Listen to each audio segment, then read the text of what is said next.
I'm Katherine Heim, your host for Behind the Lens. On our program, we talk with noted photographers about their work, and today I'm pleased to have as my guest Erika Nizborski. Welcome to Behind the Lens. Thank you for having me. For Erika Nizborski, photography is a passion. From its history to the craft, photography grabbed Erika's interest when she was in high school. Like many photographers of her generation, she began with a digital camera and later discovered film. She has been collecting antique cameras since she was 16 years old. Erika graduated from the Corcoran College of Art and Design in 2010 with a BFA in photojournalism. She then quickly moved into the field of wedding photography. Erika takes the skills she learned from photojournalism school and uses them when photographing weddings. She uses a digital camera professionally and reserves film shooting for her own personal work. In addition to shooting weddings and events, Erika also teaches middle school photography and is the creative art director for DC Roller Girls, Washington, D.C.'s premier roller derby league. Erika, before we take a look at your work, I wanted to ask you, your interest in roller derby, you skate, don't you? Yes, I'm on the DC Demon Cats. And so your passion for roller derby and photography, is that related in any way? Not at all. It's my outlet to get out and do something completely different. It allows me to just relax and focus on something else for a little while because I'm surrounded by photography all day, every day, so it's a nice way to get away from it. When you're not doing commercial work, what do you like to shoot? What draws your attention? When I'm shooting for myself, I really enjoy documentaries and long stories. I love recording audio, and so I like to put the two together and create multimedia pieces, and I really enjoy shooting film and spending more time with my photographs. Are there any photographers who inspire you or who you admire? Yes, I'm inspired by Katie Grannon, Sally Mann, Dwayne Michaels, Eddie Adams, and Lauren Greenfield. I find one of the things that I notice, and I think there's a relationship here, is that Sally Mann's work is very personal, and I find your wedding photography has a very personal aspect. I really feel that you're in there. Mm-hmm. You've brought some of your own images with you today. It's mainly your commercial work that you brought, so let's take a look at those now. This first one is bagpipes, and one of the things that I loved about it was the deep color. What's happening here? Well, I'm often the first one to arrive and the last person to leave at many weddings. And this bagpipe player was warming up, and it was before anyone else had gotten there. The chairs were set up, and I walked around him and I took several shots of this scene, but this was the one angle that really worked for me. I think the composition, as it recedes toward the horizon line, is spectacular. The next photo, is that the bride in the next photo? Yes, the bride is on the left and one of the bridesmaids is on the right, and they're getting ready right before the ceremony in the hotel. And it just looks like any other day. It doesn't, nobody looks stressed out, they look very relaxed, and it just seemed like a very peaceful, calm moment. I like the use of mirrors. Mirrors kind of signifies makeup and preparation. Yeah. It's that advanced stage. Mm-hmm. Speaking of preparation, your next shot, these guys are getting ready. You chose black and white. Why? Well, it's a very intense photo. This guy's learning how to tie a tie, the guy on the left, and he's watching his buddy tie his tie. And of course they're running late. The wedding's about to start, and these guys are just getting dressed, and here I am. And there were a lot of colors going on in the background that weren't working so much, and I thought by making it black and white, it really focused in on what the image was all about. And so it's serious, but it's very comical at the same time. Yeah, good use of black and white, because the fellow on the left, I'm focused on him. Yeah. This is a wonderful hairstylist. Where did you ever find her? Where did they get her? She's great. I don't know where she came from. I showed up and she was there, and she started doing the bride's hair. And again, there were mirrors, and I really love using mirrors to my advantage when shooting.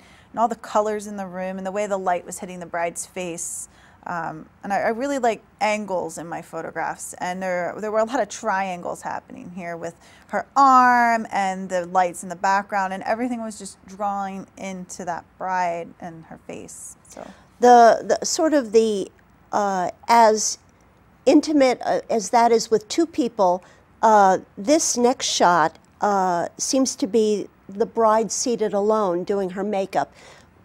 I need to ask, I think what draws me to this is, do you take many shots of something like this? I do. For this particular shot, this bride was bringing the British flag with her everywhere, and then she finally laid it down on this table, and she started putting her makeup on, and all of her bridesmaids were in another room getting ready and trying to figure out their dresses, and here she was by herself.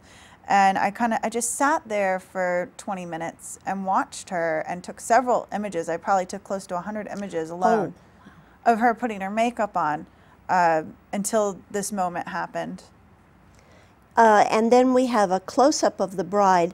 The coloring on this is so delicate. Do you do any post-production work? Not much. I do a little bit of toning. You know, you can't always have the best light, and so sometimes you have to color correct. I do a little bit of cropping from time to time, but I really prefer to crop when I'm shooting, and I try not to have to do that after the fact.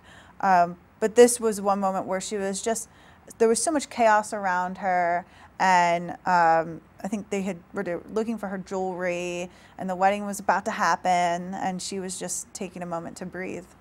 It was really nice.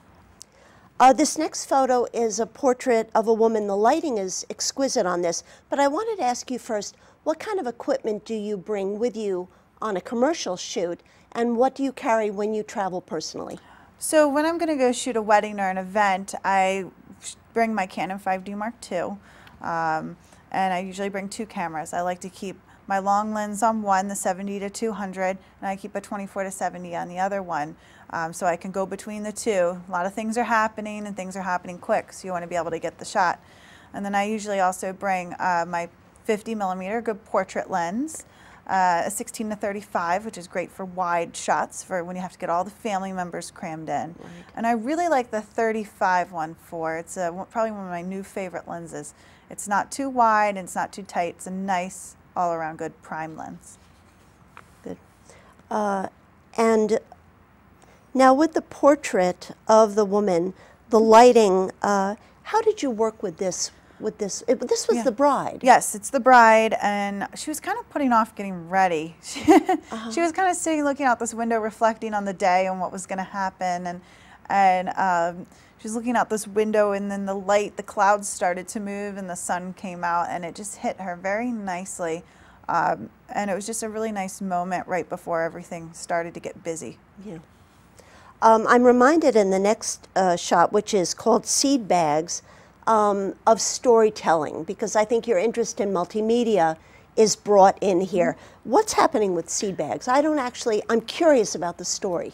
Well, the wedding party is preparing the reception hall for the wedding. This is the day before, and this is one of the bridesmaids, the maid of honor, and she's hanging up these seed bags on ribbon that's hanging down from the ceiling, and it's a gift that they're giving away for all of the guests of the wedding. So they'll take these seed bags home and plant them in their yard, and they'll have flowers. Yeah. That was kind of a moment where people knew that you were around, but you occasionally are trying to take moments that are very candid. Our next photo is bridesmaid, and she's happy and laughing and talking to people, but it looks to me like you've caught her.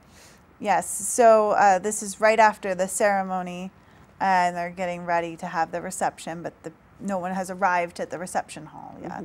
And they're just getting the last touches together, and everyone's busy off doing stuff, and here she is in her own little world, and it's just a really nice moment. Your next shot is black and white again, and I think very dramatic because of the black and white. Children in weddings are photographed all the time, but this is very special. You're calling this fairies. What's happening with the little girls from the back? Well, they're flower girls, but they're dressed up as fairies, and I just thought it was really sweet with the wings, and then they had these birds hanging off of little the chairs on the sides, and it kind of went nicely with it. It reminded me of an old photograph, and I thought it was a nice little sweet image.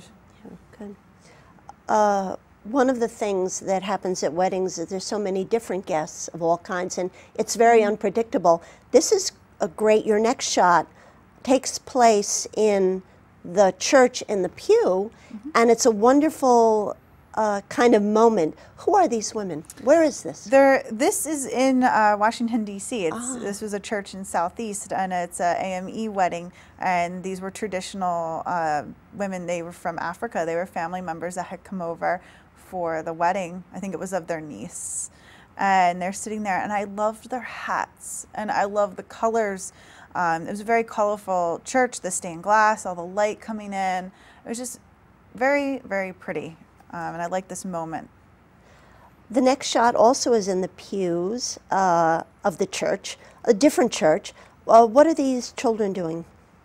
Well, you know, a lot of kids get bored at weddings, and this was right after the ceremony, and they're sitting there waiting for their photos. They're going to get called up and get their photos taken, and one of them had bubbles because that, you know, when you do the going away, when they get the bride and groom go in the limo and they blow the bubbles, and so they're blowing them in the church, and they were starting to get in the way of the other family's portraits. It was kind of funny. But they're just having a good time.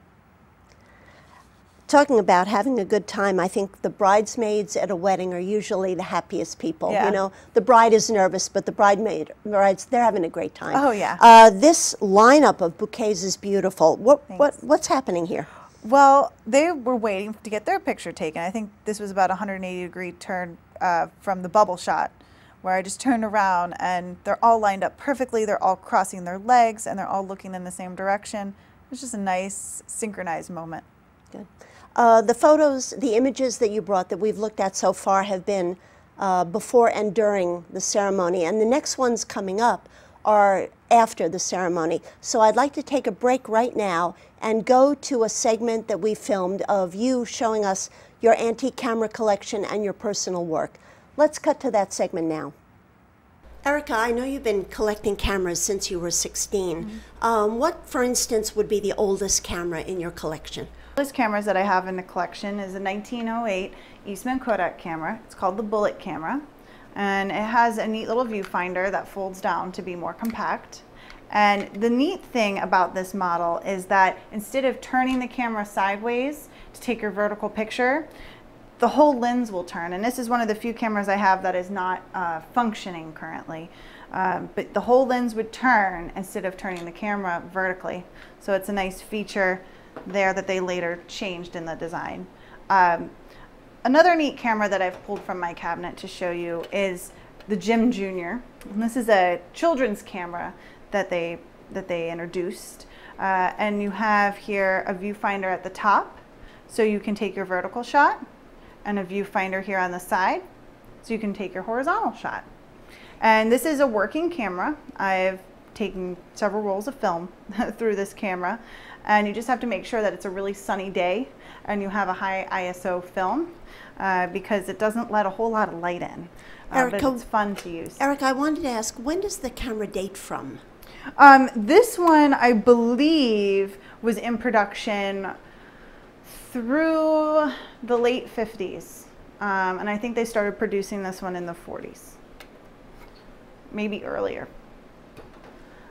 Now this camera, which is from the teens, is a stereo camera. So when TVs weren't popular, a lot of families would get around and other than listening to the radio, they would gather around and look at stereo slides together. And they would take pictures on trips or during birthdays and Christmas, and they would shoot stereo slides and view them. And this is the camera that, one of the models that they would shoot the stereo slides with. And this is still working. It takes 127 film, which you can still get and still have processed. And it's fun because you can take 2 shots. You can close up one of the lenses and just take 1 shot and take regular pictures. And it's a fun little camera. So if you can find one, they sell for about